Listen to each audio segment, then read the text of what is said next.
May 7 lalaki na hindi naka-uniform at nagpapakilalang pulis ang humuli sa akin sa loob ng City Hall ng Makati.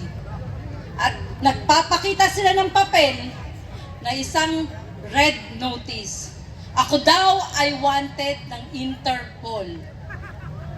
Sinabi ko sa kanila, mga sir, pasensya na tayo. Baka hindi po kayo nakapag-aral ng batas na ito. Wala pong karapatan ng Interpol sa akin. Ngayon, kung gusto niyo po akong dalhin niyo po muna ako sa 16th floor. Nandun po yung office, ang PAW. Pagdating ko po doon sa opisina namin ng prosecutor, ang sinasabi nitong 7, hindi po pwede. O sige, dalhin niyo po ako sa 15th floor.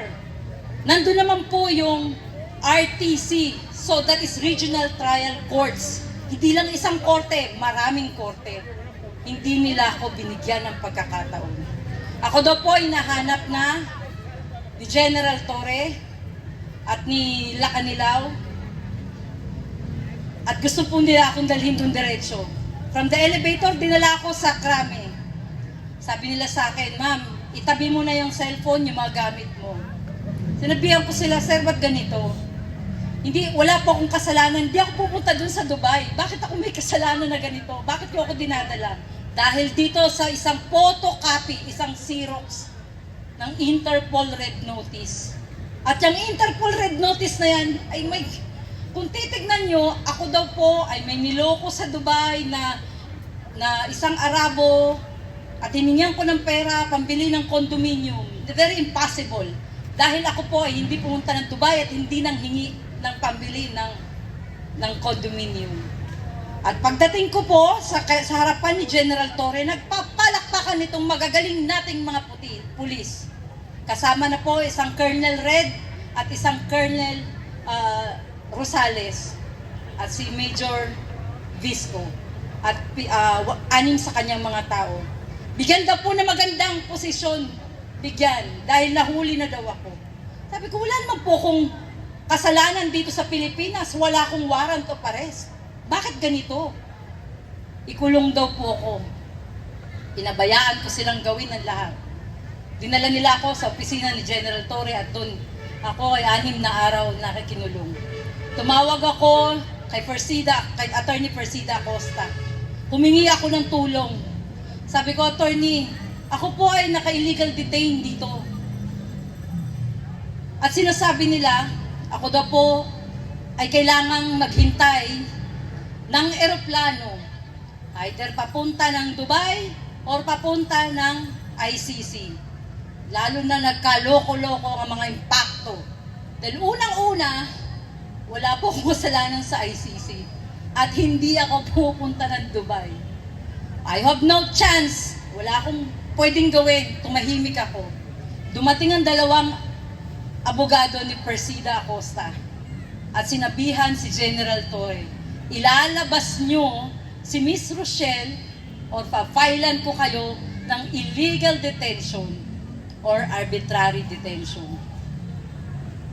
At pagkatapos nun, hindi na nila alam gagawin ni General Torre. Pinatawag na naman niya ako dun sa kanyang lamesa. Kami daw ay mag-agahan.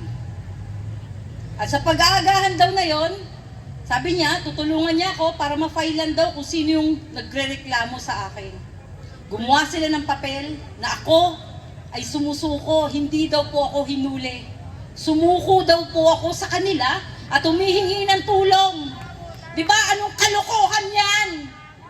Hindi ganun ang nangyari. Ganyan kayo gagaling gumawa ng kwento. Ano to?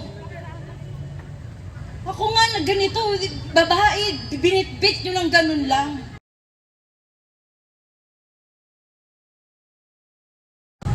Nung nakikita ko lalo na si Tatay Digong ay binibit-bit nila nang hirap na maglakad yung matanda.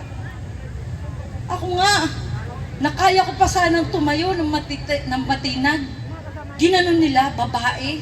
Si Tatay Digong matanda. Ibig sabihin, guys, pati kayo, kaya nilang gawin araw-araw. Gagawa nila kayo ng mali. gagawang kayo ng kalukuhan na kwentong kutsero na mga fake na kaso at bibit-bitin kayo at dadalhin kayo doon sa Hague. Di ba nakaka-alarma na tong sitwasyon natin?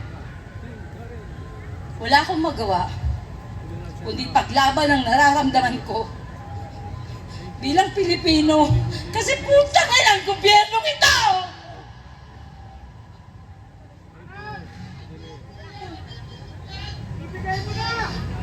Putang ina ang gobyernong ito nung ginawa niyo sa amin. Kami na mamamayang mahirap o ultimo, kami dapat magtanggol niyo mga pulis. Kayo ang gumawa ng ganito sa amin.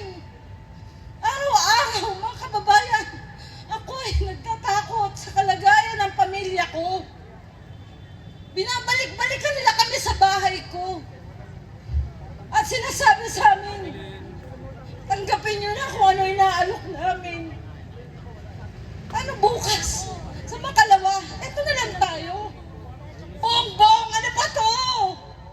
Hindi ito presidenteng binoto ko! Hiyang-hiya ako! Araw-araw tayong ganito, natatakot sa mga taong yan, imbis na kayo magtanggol sa amin. Natatakot na may magsalita rito. Kung iniisip ko mayat-maya habang tumatakbo ako dyan, habang nagmamaneho ko, may papatay na lang sa akin. Sinong kalaban ko? Si General Torre na walang katakot-takot. Siyang batas? Hindi niya iniisip may konstitusyon tayo. Bakit siya nasusunod dito? Bakit ba siya nasusunod?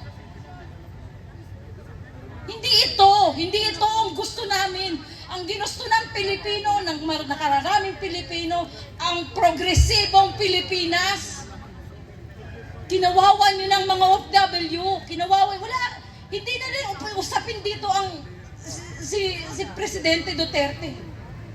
Si Presidente Duterte ay simbolo lang natin. Ano pa mangyayari kung araw-araw ganito ginagawa sa atin? Di ko alam kung hanggang saan ako paglalaban. Di ko alam. Pero ang ginagawa ko na lang, pinipilit ko magsalita. Ipinapaalam ko sa bawat isa sa inyo na ako ginanito. Pati kayo, araw-araw po pwede. Hindi ako nagdadrama dito. Hindi ko kailangan yan. Wala akong pera, wala akong pinatago. Kahit ngayon, patayin niyo ako. Ano pa mawawala sa isang katulad ko?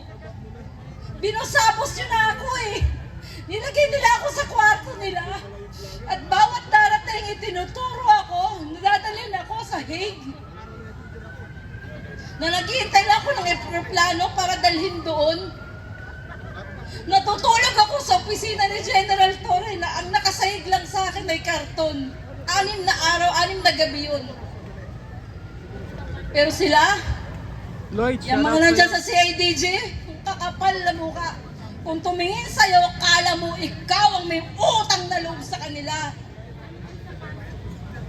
Grabe no, gumagawa pala talaga ng kalungkuhan. Hindi ko na alam saan ako pupunta.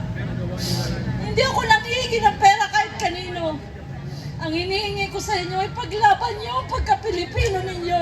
Wala na tayong pag-asa. Ayokong mawala ng pag-asa ang mga anak ko. Ayokong mawalan kayo ng pag-asa. Lumaban tayo. Ipaglaban natin ang kasarinlan natin na pinaglaban ng mga Pilipino.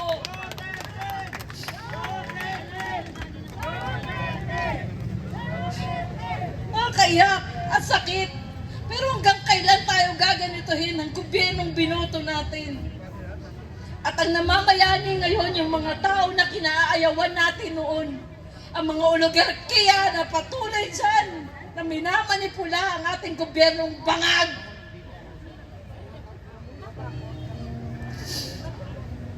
Alam niyo mga kababayan, masakit.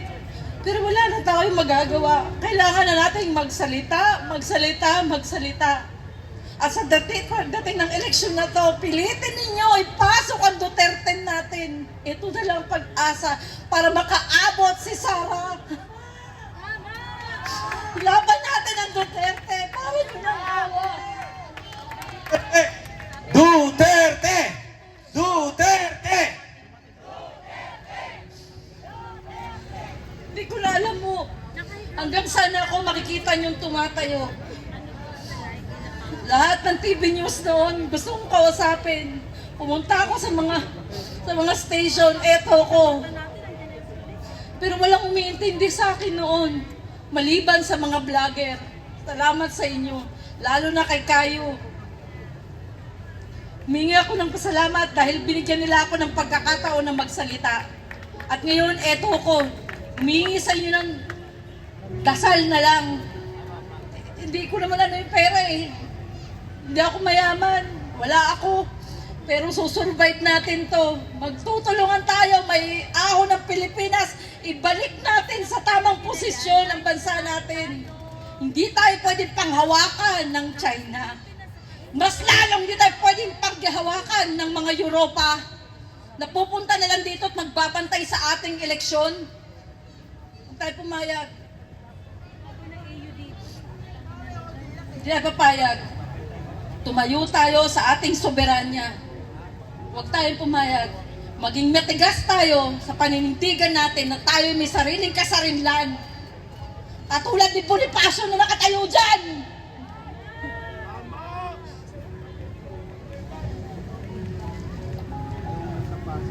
Mga kababayan, ang pag-asa na lang natin ay ang darating na eleksyon. At ang 10 yan, aray dawa, bigyan pa tayo ng may kapal. Na-bless sila at ang pusin nila'y panghawakan na panindigan ng katotohanan sa ating bansa. Wala nang pag-asa pag hindi pa tayo gumalaw. Sabihin natin sa ating mga pamilya, iboto ninyo straight Duterte.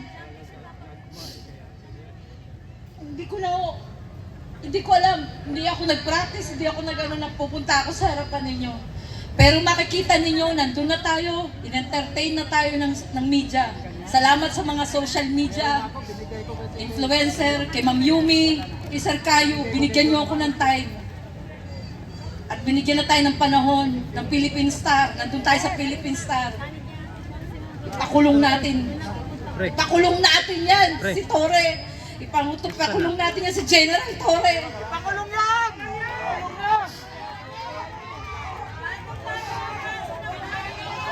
Di ba hindi siyang batas? Hindi siyang may-ari ng Pilipinas.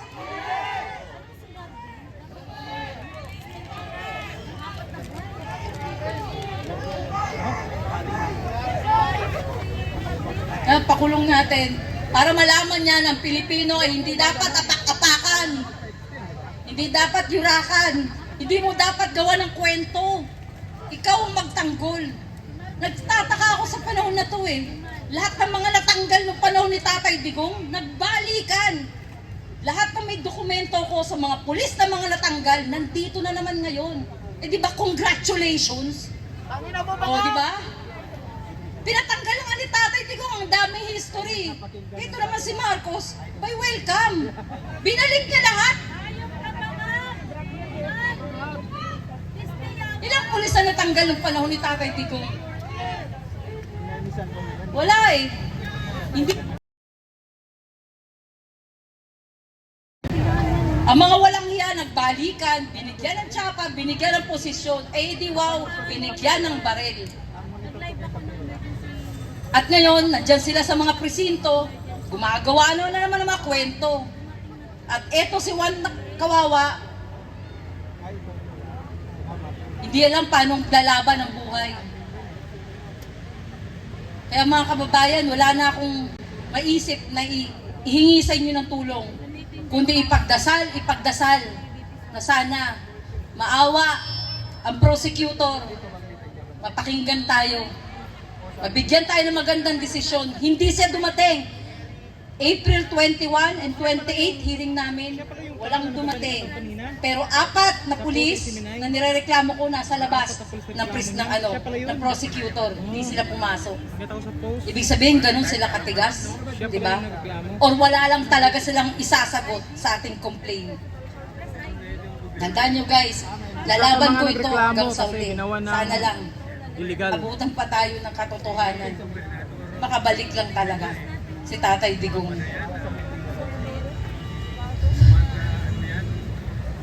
Di ko alam kung nasa ng kalaban ko eh. Sabi ko nga baka bigla ko i-sniper dun eh. Pero tandaan niyo, pag ako nawala, alam niyo na, sinong hahanapan? Diwata! Diba? Sino hahanapan natin? Diwata! Hanapan natin si Diwata. Diba? Ang galing niya eh. Nung nandun ako sa panahon, nung nandun ako sa opisina nila ng 6 na araw, tahimik lang ako pero nag-obserba ako.